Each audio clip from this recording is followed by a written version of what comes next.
भागवत भगवान की स्वामी शेख देवाचार्य महाराज की स्वामी श्री नाभा गोस्वामी महाराज की स्वामी श्री ज्ञाता जी महाराज की भक्त और भगवान की तुलसी महारानी की भक्ति महारानी की यमुना पटरानी की शालिग्राम भगवान की राधा रमन लाल जी की राधा गोविंद देव जी की राधा गोपीनाथ जी की राधा मदन मोहन देव जी की राधा रमन लाल जी की श्री राधा श्याम सुंदर जी की राधा दामोदर भगवान की राधा वृंदावन चंद्र की राधा माधव जी की नाथ जी की श्री अवध सरजू की अवध बिहारी बिहारी जी की श्री जनकपुर धाम की सुनैना अम्बा की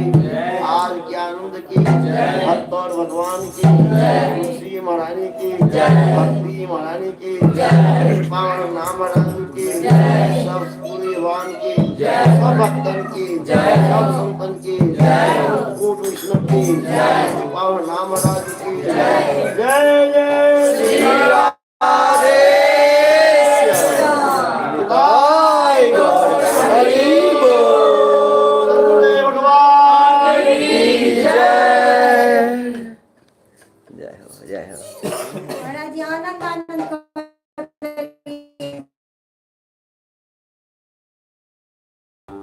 अच्छा बाबा ये जे माधव दास छथिन तो और जयदेव गोस्वामी छथिन तो पहले जयदेव गोस्वामी आयल छथिन कि पहले माधव दास गोस्वामी जी पहले माधव दास छथिन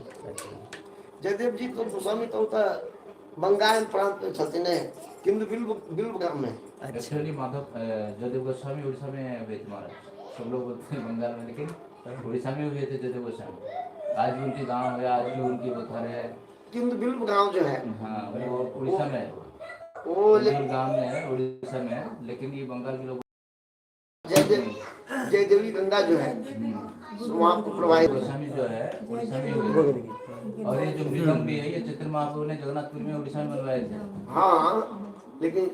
जयदेवी गंगा जो बढ़ रहा है जो कुछ बात तो जो हो है ना भक्तमाल के टीकाकार तो बंगाल के नाम दिए उसमें उस टाइम में तो बाबा ये था ना कि उड़ीसा बंगाल बिहार एक ही बंगाली का इलाका थी अच्छा उस टाइम अलग भक्तमाल के टीका उड़ीसा बंगाल और बिहार तीनों एक ही अलग हाँ हाँ 1912 में बंगाल से बिहार अलग हुआ और 1930 में बंगाल से उड़ीसा अलग हुआ। उसकी कुछ सीमा है अभी जैसे नहीं सीमा तो है माने स्टेट एक ही था पहले जो है स्टेट एक ही था पता है दरभंगा महाराज को भागवत गीता में अगर देखेंगे तो इतिहास जो बता रही है राज्य एक ही था राजा एक थे बंगाल के ही राजा उड़ीसा के थे और बिहार के भी थे उसी समय में दरभंगा महाराज की